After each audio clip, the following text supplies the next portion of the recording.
Hi there, and welcome back to Valley por Vida. Well, there are several common lifestyle factors that may be causing your heartburn, according to certified clinical nutritionist, chiropractor, and functional medicine doctor, Dr. Vicki Peterson. Now, certain things that you may be doing may be unexpectedly causing it and causing a flare-up more frequently, and that can often be an issue if left untreated. So we went ahead and caught up with her to learn some tips and tricks that we can keep in mind to cope. Take a look.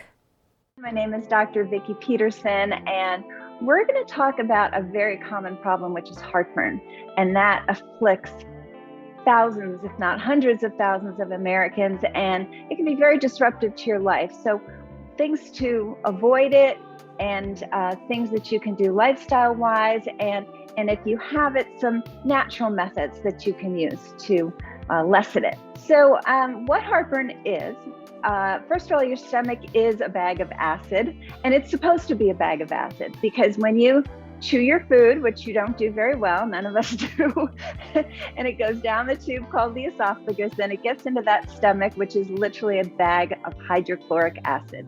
So if you could stick your finger in your stomach, you would come out with a skeleton finger because it's that acidic, but it's supposed to be. Now, what happens with acid reflux, so it's refluxing back upwards, so it's an inappropriate movement of the acid. Food's supposed to go from top down, and so it goes down that tube, but your esophagus gets into your stomach churns it around, breaks it down, and then it leaves your stomach going to your small intestine, which is where all the absorption takes place. Very little takes place in the large intestine. So what happens with the acid reflux again is the stomach spasming for some reason, and it's going the wrong way. And it can be very miserable. It can lead to ulcers, and long term, it can lead to cancer of the esophagus. So it's not something to take lightly. And unfortunately, conventional medicine just gives antacids. So the benefit is you feel better, but there's a huge liability, and that is that the stomach's job is to be a bag of acid. So as soon as you take that antacid, you don't have adequate acid anymore to truly digest your food. So those antacids are setting you up for long-term malabsorption, maldigestion, and ill health, because your ability to absorb nutrients and then deliver them to your 10 trillion cells, you have 10 trillion mouths to feed, it's not going to happen if you're on an antacid. There are some things that you can do lifestyle wise, and you can just see, do I do this or don't I do this? And if you're suffering from heartburn, one is you eat very quickly. So you're just gobbling down your food, and maybe you're running around as you're doing it. And so you want to slow down, number one. You don't want to overeat, because if you overeat, you're over distending that poor stomach, and then it can go into spasm because you're sort of making it overwork and over distend, and that can cause the acid to go the other way. But getting back to the eating very quickly, why is that a bad idea? Is that you have two parts of your nervous system, your sympathetic and your parasympathetic. Most people have heard about the fight or flight part of our nervous system, and that's the sympathetic. And that's what it's doing. It's you're fighting, you're very active, you're fleeing, so it's an active kind of mechanism, and that is inhospitable with digestion. So the parasympathetic system is the rest, relax, digest. So you need to sit down and relax and slowly eat your food, or you're going to be fighting against that natural digestive process. Another thing people do is they overeat and lie down. So gravity is no longer, sort of helping pull everything down, and you're sort of forcing things up by lying down. Another one is to exercise too soon, especially now if you take a nice stroll after dinner, that's good. You're keeping things moving, which is great. This is just a calm stroll, but not going to the gym and lifting weights or running on the treadmill. Minimum 30 to 60 minutes after you eat is what you want to do.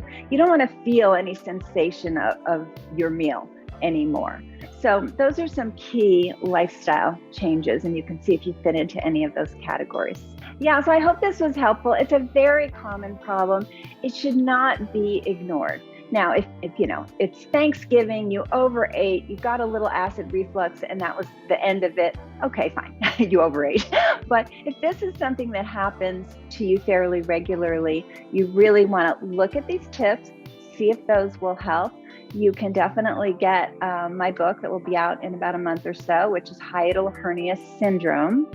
And then for sure visit us at our website. So it's Root Cause Medical Clinics, that's plural.com. We have clinics in California and Florida, but we do telemedicine across the country because believe it or not, this situation can completely debilitate people's lives. It sounds like, oh, acid reflux, I take my Tums, but no, it can get to you're having panic attacks and you're not sleeping and you're having heart palpitations, and it really can blossom into something that is quite debilitating. And then you're told it's all in your head, you're having panic attacks because you're stressed. And so we know how to tease this out naturally. So if you or someone you know is suffering, we do free consultations, and that's what we're here for. I want to help. So I hope this was helpful for all of you, and we'll hopefully talk again soon.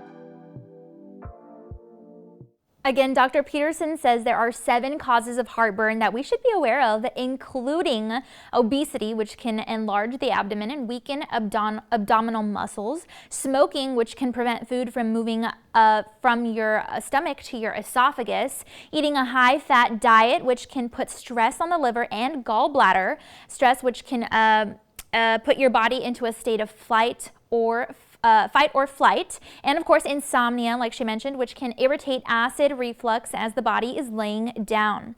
Now be sure to not drink too much caffeine either, as this can sometimes cause heartburn because it relaxes the lower esophagus and can prevent food from moving in the wrong direction. And the last common lifestyle factor could include having a hiatal hernia, which can result in acid in the stomach.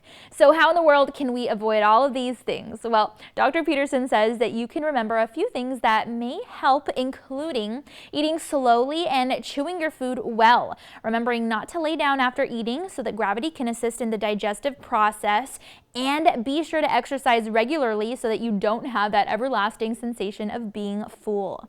Now be sure to visit the website on your screen if you'd like more information.